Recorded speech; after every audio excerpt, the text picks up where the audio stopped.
Hey everyone, in this video I wanted to show you what a cracked chlorinator lid will look like.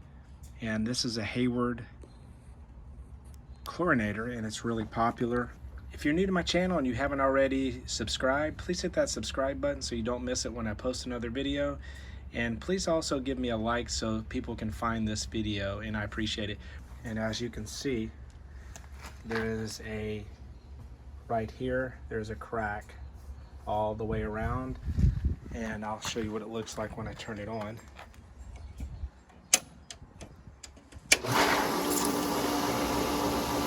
that is a crack, and we're going to be replacing it. We're going to replace it with this lid, and I'm going to reuse the O-ring because the O-ring is still in good condition. So I'm going to do that now. Okay, so we're just going to tighten that down and we are good to go. All right, thanks for watching, and I'll see you in my next videos.